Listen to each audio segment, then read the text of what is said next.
Greetings, welcome to Strings and Pages. I am Kevin Sullivan, and this is the Rings of Hydra, The Great Escape, Chapter 7.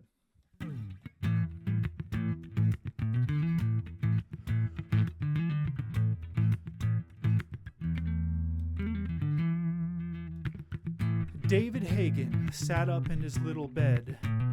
Melinda lay next to him, looking for her shirt using the light from a lone candle that sent shadows across the cube. The shadows danced above young Brian as he lay in his uncle's unused bed and fell peacefully asleep. With grace, David picked the boy up and brought him to his mother to feed him once more before going down for the night. Melinda took him and began the ritual. No, child, she said. It's not time to wake. She fed and shushed him back out, then snuggled into bed. David enjoyed his state of post-climax relaxation, but something ate at him, a few things. The most obvious was the debacle from his first day of work. The maniacal prisoner emerging like a jack-in-the-box. It was a nightmarish ordeal, one he thought would probably stay with him forever. The other thing was something deeper, more personal, and something he couldn't pinpoint. It seemed his wife was thinking about it too, at that very moment. "David," she said. "Yes, dear," he answered, rolling over. "It's getting worse," she said. "I can feel it." David stayed as strong as he could, but inside he knew she was right. Like a blade that stabbed through his rib and into his heart, it killed him. The bags under Melinda's eyes from the restless nights, the puffiness in her face, the shaking, the headaches, these were early symptoms of the salt death, a disease that had plagued the citizens of the rings since shortly after their construction. If things continued as they were, with Melinda being one of the unfortunate percentage of people who passively absorb too much salt from the oceanic atmosphere in her entire life, she could look forward to a painful bout of osteoporosis, kidney failure, and death. And how far medicine had come, for some unknown reason, the salt death was a stubborn ailment, known to be persistent even in patients lucky enough to receive new organs. Getting the SD was akin to a death sentence. "You look great," David said. "I know you're tired, but I think that's the biggest issue. The move, the fire, taking care of Brian and me, it's a lot on you, but things will settle down." She rubbed his bearded face and said, "You always know the right things to say, but let's not pretend any longer. We have this little one to think of. We'll find a new doctor. Perhaps they have better care options here in the Capital District. They've got to. Oh, David, my dear David, we've come a long way. But some things are just inevitable. I don't want you to fret. I still have time. I just hope you'll still love me when it really starts to take a toll."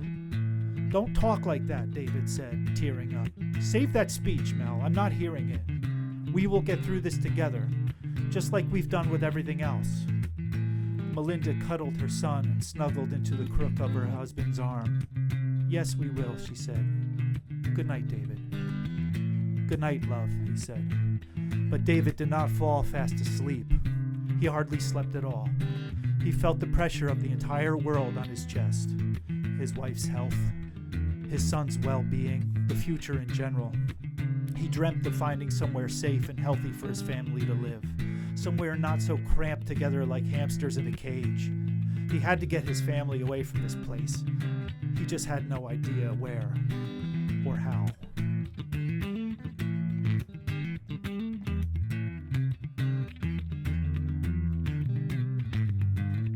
Joe Hagen stood from his bar stool and made his way towards the intoxicating laugh. He waded through the crowd as if gravity was pulling and guiding him down the path of least resistance. He had no idea what he would say when he arrived. He only knew that he would be kicking himself for the rest of his life if he didn't try to make contact somehow. He was getting closer, the laughter giving him butterflies now as she came into view. She was tall. He could tell even though she was sitting. Her hair was light and bouncing on her shoulders. She shared her genuine smile with those around her, but those people didn't matter right now. He only saw her. There was only one thing wrong with this situation. She was talking to them and not him. And he didn't know how or what to say to her to change that. He only hoped he would think of something quick. The angel of a woman noticed Joe arrive. She could have been dismissive of the strange man approaching her with a smile on his face, but she wasn't. There was something about him that kept her gazing back, kept her feeling comfortable.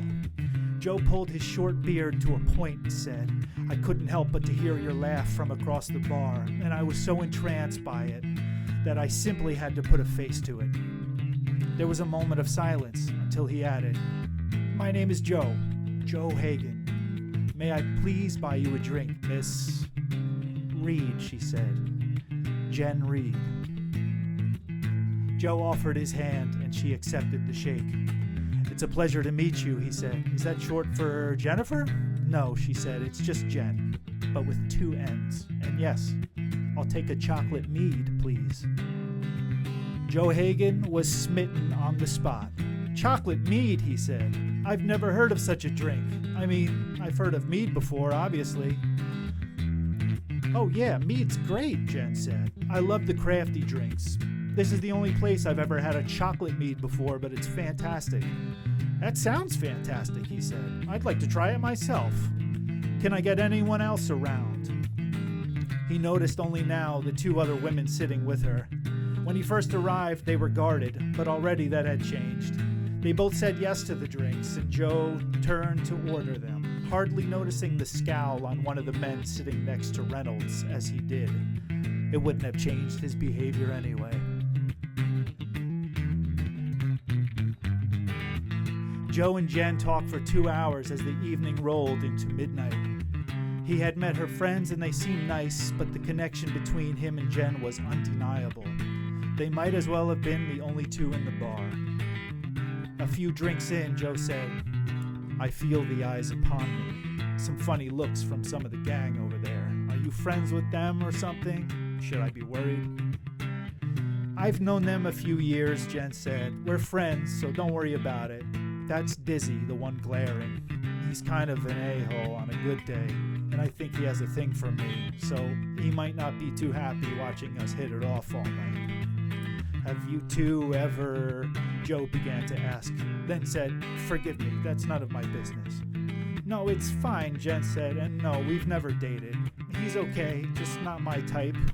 "What, you don't like a-holes?" Joe asked. "What's wrong with you?" Jen let out a laugh that shook the bar.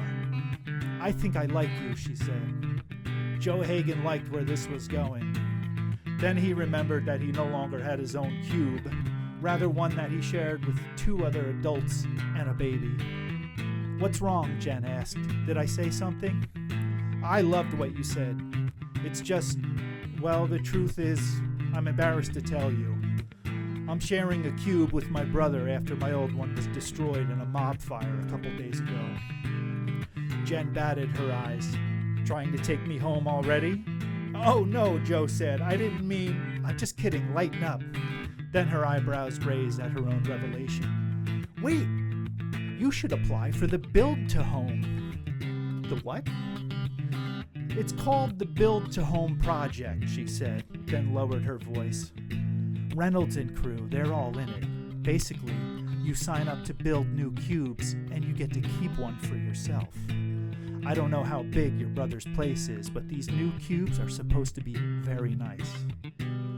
Joe's face went blank as he thought of how cramped everyone was in his current home. All cubes on the rings were small, but some, like theirs, were tiny. And though his view of the Reynolds crew had changed after meeting Jen, he wasn't sure he'd want to work with them every day, or if he'd even have the chance to begin with. The prospect of finding a better living situation for both Hagen boys was certainly interesting. "Wow," he said, "that does sound like a great deal. Any idea how one gets involved?"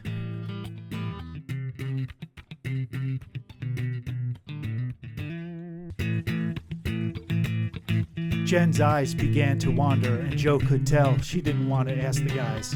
"Forget it," he said. "I can look into it myself." He winked and whispered, "Thanks for telling me about it." Jen smiled back just as her last remaining friend said, "It's late, Jen. I've got to go. How are we doing this?" Jen looked to her friend, then to Joe. "I'd be happy to walk you home," Joe said. "No funny business. Plumber's honor."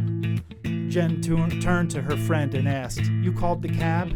Her friend nodded. Then Jen said to Joe, "I should be going." Then she stood and readied herself, but as she did, she reached into her clutch and pulled out a small square of paper, scribbled something on it. Then she slipped it to Joe and said, "Thank you for the rounds. I'll repay the favor eventually." Then, leaving a waft of perfume, she was gone. Joe looked at his hand. On the square was a code along with the name Jen. He smiled and put the paper in his pocket, not caring who saw it. He had a funny feeling that he would never need to make a play at another woman again in his life. It was a grandiose thing to assume, but Joe knew that he was already head over heels, and Jen was more than receptive. He picked himself up from the table and made towards the door, then politely said goodnight to Reynolds and crew, most of whom were in the bag. None of them said anything in return as Joe exited into the night of the Rings of Hydra. This has been the Rings of Hydra Great Escape, Chapter 7. Thank you for your time and your imagination. Love ya. See you on the page.